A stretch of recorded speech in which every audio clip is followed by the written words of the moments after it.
Now, there's a conversation ongoing among Black American women here in the United States about their lives in this era of empowerment. A recent joint survey by a major newspaper and health institution has brought this conversation to the forefront of the nation's consciousness. A recent discussion was held at Howard University in Washington based on the findings of a nationwide poll titled "Peeling Back the Labels: Black Women in America." The mostly Black women in attendance say they were pleased with the findings that countered negative and often false stereotypes about them. Too often, African-American women, African women, women of African ancestry, we're not always written into the contemporary dialogue, and people don't always want to know what our story is. And so I think it's really important for us to be able to talk about the complexity of our lives and the strengths that we really do have as women of African ancestry. The survey of more than 800 Black women by the Washington Post and the Kaiser Family Foundation found many of them have higher self-esteem and less stress than white women, and many believe this is a good time to be an African-American woman in America. Many say racism remains a big problem and still feel the economic system is stacked against Blacks. On the issue of careers, the survey found that, unlike white women, many Black women are placing a higher priority on their career over family. Krista Thompson of the Post helped with the poll questions. Black women, didn't think that marriage was as important as career. So I really wanted to probe that and really talk to Black women about what their ideas of success are. So aside from the survey and follow-up interviews, I heard from many women that while they didn't have control over marriage, they felt that they had more control over their careers. Krista Lee of New York, who works as a social worker in the Washington area, says it is something she's grappling with, being 31, unmarried, and without children. Of course, I want to be advanced in my career, but I also want a family, and I think that is extremely important for me. Not that it makes me who I am, but being a mother and being a wife is extremely important to me. Howard University student Mobosola Ashampala of Nigeria says she relates to the results of the survey as far as the value that Black women place on faith and religion, along with worrying about their finances. But she says, as an African woman, it's instilled in her that having children out of wedlock is not embraced and that a career should not trump marriage. Marriage is held to such a high standard. I just turned 20 years old on February 2nd, and already people are talking to me about, you need to get married in, 5-6 years and still concentrate on your education. So we're taught that, okay, go to school, get an education, but know that we expect you to get married.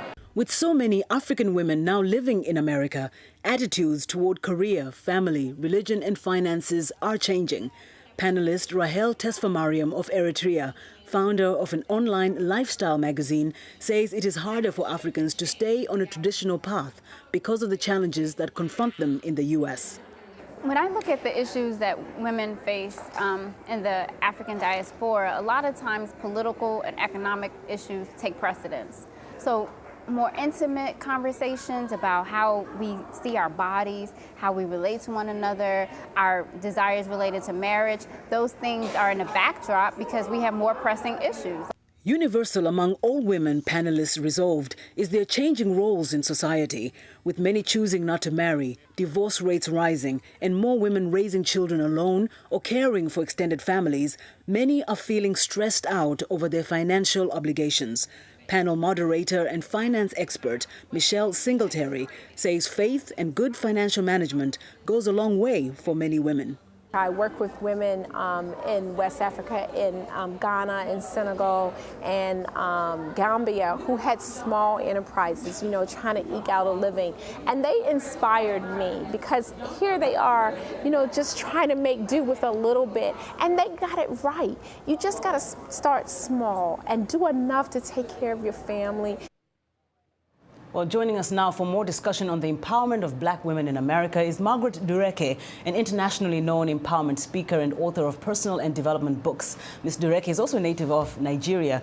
It's so good to have you in the studio with us. My pleasure. So I know you read the report and I saw you nodding your head on some of the points that the women raised. Give me your assessment of the situation.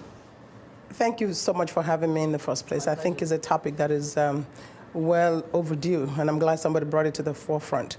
Because for myself, sometimes it's very conflicting because I came here right out of high school. And sometimes I'm like, am I an American or am I a Nigerian? You get it? Mm-hmm. So then the culture clash comes in. So every single report has some merit to it. But the question is from whose perspective and what is leading to the belief system. You follow me? So for me, because I kind of made it in a way, because in our culture, in Nigerian culture, which is peculiar with a lot of neighboring African countries. It could be called Gambia, Liberia, but at the end of the day, the cultures are very similar. And the contention is whether or not marriage should be forefront. From African perspective, a woman that is not married, they don't care how many degrees you have, nothing matters. So let me just jump in now. As you say in your bio, as a happily married mother of 3. Yes. What is your take on the report's position on that? And as women are becoming more professionally astute and they're making that kind of decision, what does it say really about what people expect out of a marriage and what the whole professionalism is supposed to bring into it or take out of it? The reason why this is a very complex question, but I'll take it from a personal perspective and from what I've heard a lot of women talk about. As a founder of Women Empowered to Achieve the Impossible organization, I come in contact with women from all walks of life. Every single woman you talk to would have a different answer to it that would stem from the kind of family they came out of. For me, when I left Nigeria, I promised my mom that I wasn't going to go too far and I'm going to get married. One of the issues that I'm finding is some of the girls, I have a 22-year-old who just graduated from college, and we're talking about it. She's now adopting. Like the 20-year-old was exactly. See, because the thing now, they're conflicted between the culture their parents brought into the relationship and the culture of America, which is the Black American woman, again, depending on who you talk to, would say, well, I'm strong, I can hold my own, I don't need no man to define me. But the question is, do you need a man in your life to define you? Or do you need a man to complete you in the sense that you have some kind of balance, somebody to talk to, somebody to support you? So are you saying that there's some kind of a misunderstanding or there's a misnomer about what is it that you're supposed to get in a marriage?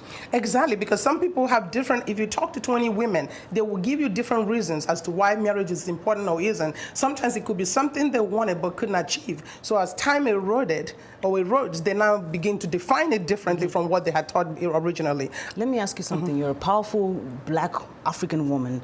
What is the role now of a Black man in a society where women are claiming their stake economically, academically, professionally, socially, everywhere? Yeah, but what does a man that bring? is also changing radically, because the perspective of a Black woman or an African woman who lives in the diaspora and the one who lives, say, way in the village, their perception